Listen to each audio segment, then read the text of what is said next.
नमस्कार। Political pitch पर आप सभी लोगों का स्वागत है। दिल्ली के मुख्यमंत्री अरविंद केजरीवाल को कल सुप्रीम कोर्ट से जमानत मिली। ईडी और सीबीआई दोनों मामले में उनको जमानत मिल गई। जमानत मिलते ही शाम को 5 बजे के बाद वो तिहाड़ जेल से बाहर भी आए। तिहाड़ जेल से बाहर आने के बाद तमाम तरह के राजनीति शुरू हो गई। बात करते हैं पहले हम माननीय अदालत के जमानत पर दिए गए शर्त और की गई टिप्पणियों पर। जहां अरविंद केजरीवाल को सुप्रीम कोर्ट ने जमानत दे दी है तो उनके जमानत के साथ शर्तें भी लगाई है। वो शर्तें ये है कि मुख्यमंत्री दफ्तर में नहीं जाएंगे मुख्यमंत्री, न ही सीएम अरविंद केजरीवाल किसी सरकारी फाइल पर साइन करेंगे, न तो वो गवाह को प्रभावित करने का प्रयास करेंगे और न ही ट्रायल कोर्ट में उनको हाजिर भी होना होगा। मुचल के जमा करने की बात कही गई और इस प्रकार से सशर्त जमानत अरविंद केजरीवाल को मिली।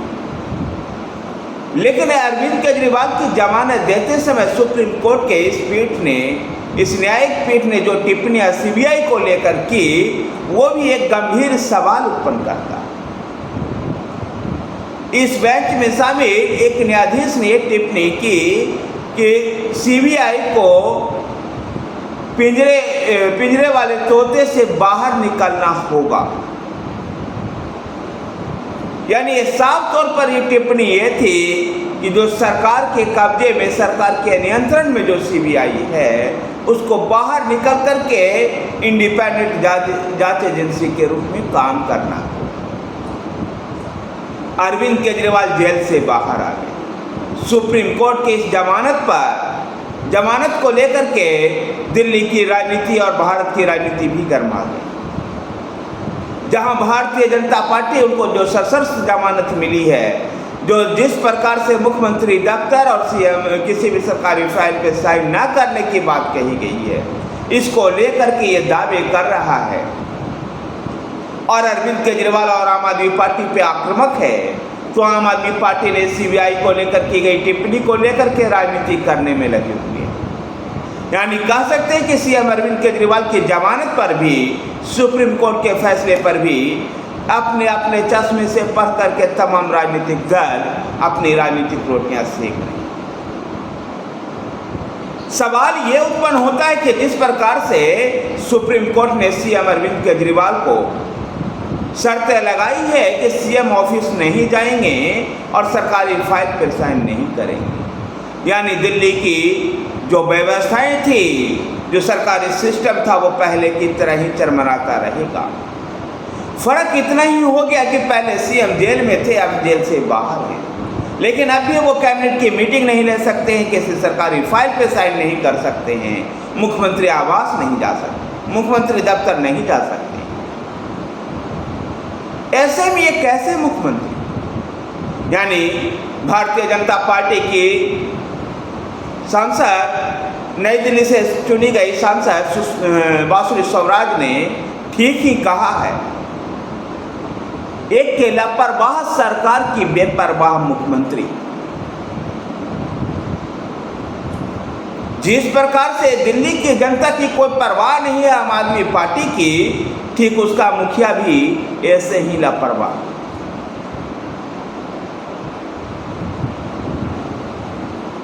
तो वहीं पर आम आदमी पार्टी सीबीआई के ऊपर की गई टिप्पणी को लेकर के गृह मंत्री अमित शाह से इस्तीफा मांग रही।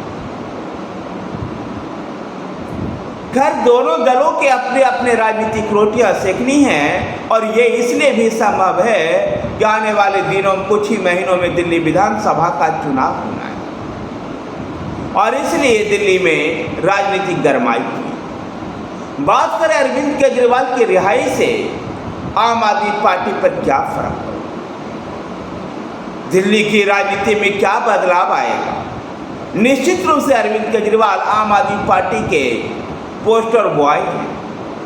उनके बिना आम आदमी पार्टी के संभव तक कल्पना भी नहीं की जा सकती है।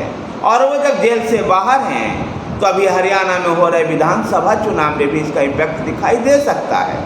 लेकिन हरियाणा में हो रहे विधानसभा चुनाव का जो प्रभाव होगा वो भाजपा को नुकसान नहीं पहुंचाएगी, वो नुकसान कांग्रेस पार्टी को पहुंचा सकती। निसंदेह हरियाणा में अपनी राजनीतिक ताकत का इजाफा आम आदमी पार्टी लगातार कर रही है। ऐसे में जेल से बाहर आकर जब अरविंद केजरीवाल हरियाणा में दहाड़ेंगे तो निश्चित रूप से हरियाणा का मतदाता कुछ 1-8% इधर से उधर होगा। और जो ये वोट की शिफ्टिंग होगी ये भाजपा के वोट नहीं होगा, ये वोट कांग्रेस पार्टी के वोट शिफ्टिंग होगी आम आदमी पार्टी की तरफ। तो हरियाणा में इसको लेकर के बेचैनियाँ भाजपा से ज़्यादा कांग्रेस पार्टी यानी विपक्षी खेमे में ज़्यादा है। तो दिल्ली में होने वाले विधानसभा चुनाव के लेकर के अरविंद केजरीवाल निश्चित रूप से निर्णायक साबित हो सकते हैं। लेकिन जिस प्रकार से आम आदमी पार्टी के कई नेता भ्रष्टाचार के आरोप में जेल गए, जिनमें अरविंद केजरीवाल, मनीष सिसोदिया, सत्येंद्र जैन, संजय सिंह जैसे तमाम बड़े नेताओं का नाम था, अब अहमदुल्ला खान, इससे निश्चित रूप से आम आदमी पार्टी की छवि दिल्ली की जनता के बीच में धूमी। दिल्ली के लोगों को जिस प्रकार से इस बार मानसून में जल भराव से जो सामना करना पड़ा, इससे भी दिल्ली की जनता में अहंकार मचा हुआ। चाहे वो पानी की समस्या रही हो गर्मियों के दिनों में और मानसून के दिनों में जल जमाव की जो समस्या पैदा हुई, इससे दिल्ली की जनता हल्का है। तो भारतीय जनता पार्टी लोकसभा चुनाव में अपनी ताकत भी दिखा चुकी है। न केवल भारतीय जनता पार्टी बल्कि लोकसभा चुनाव में आम आदमी पार्टी के सहयोगी रही कांग्रेस पार्टी भी लगातार आम आदमी पार्टी पर हमलावर है। ऐसे में दिल्ली विधानसभा का चुनाव एक रोचक लड़ाई के रूप में दिखाई दे रहा है, जहां आम आदमी पार्टी 2014, 2015 और 2020 की तरह मजबूत नहीं है, वहीं भारतीय जनता पार्टी मजबूती के साथ आगे बढ़ रही है, तो कांग्रेस भी कुछ क्षेत्रों में मजबूत हुई है। और इसके दम पर देवेंद्र यादव जब से पार्टी दिल्ली प्रदेश के अध्यक्ष बने हैं, जब से कांग्रेस को अकेले चुनाव लड़ने की बातें कर रहे हैं। देखना दिलचस्प होगा कि दिल्ली विधानसभा चुनाव में अरविंद केजरीवाल के रिहाई से क्या सहानुभूति वोट आम आदमी पार्टी को मिलता है, या फिर आम आदमी पार्टी को लेकर जो नकारात्मक छवि लोकसभा चुनाव में दिखाई दिया था, वो छवि दिल्ली विधानसभा के चुनाव में बरकरार है। धन्यवाद साथियों, वीडियो को लाइक कीजिए, शेयर कीजिए, हमारे साथ बने रहने के लिए हमारे चैनल पॉलिटिकल पिच को सब्सक्राइब कीजिए। धन्यवाद।